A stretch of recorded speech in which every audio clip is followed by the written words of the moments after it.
Iran के खिलाफ Trump की धमकियों का सिलसिला जारी है। एक्सपर्ट्स मान रहे हैं कि ये धमकियां कभी भी सच हो सकती हैं, लेकिन ईरान पर फिर हमला हुआ तो ये ट्रंप कार्यकाल की सबसे बड़ी गलती साबित होगी और इसकी वजह होगा ईरान का कुद्स नेटवर्क। दरअसल अपने सहयोगी संगठनों के जरिए मुस्तफा ने पूरे अरब में युद्ध छेड़ने की तैयारी शुरू कर दी है, लेकिन ये युद्ध सिर्फ बैलिस्टिक मिसाइलें, रॉकेट और ड्रोन से नहीं होगा, बल्कि इन देशों में ईरान की तैयारी ग्राउंड ऑपरेशन की है। क्या है ईरान का प्लान? कैसे ईरान युद्ध 2.0 में पूरा अरब धधकने वाला है?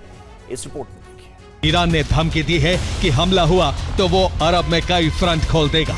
ये फ्रंट बिल्कुल नए होंगे, जिनकी कल्पना तक अमेरिका ने नहीं की होगी। ईरान अपने सहयोगियों के साथ मिलकर जमीन पर युद्ध छेड़ेगा।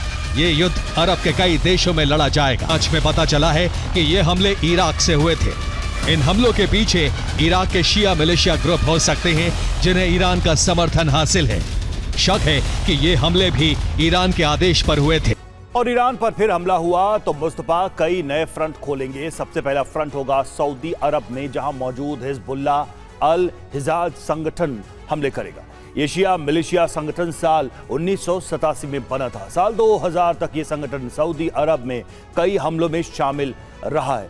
अब माना जाता है कि ग्रुप निष्क्रिय हो चुका है, लेकिन कई रिपोर्ट्स इशारा करती हैं कि सऊदी अरब के पूर्वी प्रांत में संगठन के कई लड़ाके अब भी सक्रिय हैं।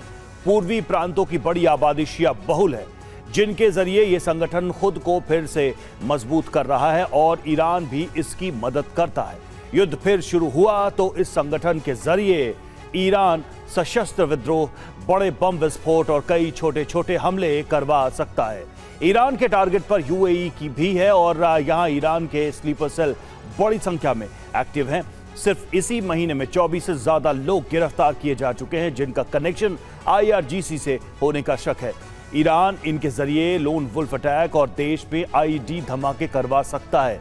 यूएई के अलावा ईरान के टारगेट पर बहरीन भी होगा। यहां अल अश्तर ब्रिगेड, अल मुख्तार ब्रिगेड, वाद अल्लाह ब्रिगेड, सराया ताहिर अल्लाह जैसे कई ग्रुप एक्टिव हैं। ये ईरान समर्थित प्रॉक्सी गुट है। इनमें बड़ी संख्या में शिया लड़ाके शामिल हैं। इसकी एक वजह बहरीन में मौजूद बड़ी शिया आबादी है, जो कुल आबादी का करीब 45 से 50% है। यहाँ युद्ध के दौरान यूएस बेस पर हमलों का जश्न भी मनाया गया था। इनके जरिए ईरान बहरीन में गृह युद्ध छेड़ सकता है, साथ ही सैन्य बेस पर कब्जा भी करवा सकता है।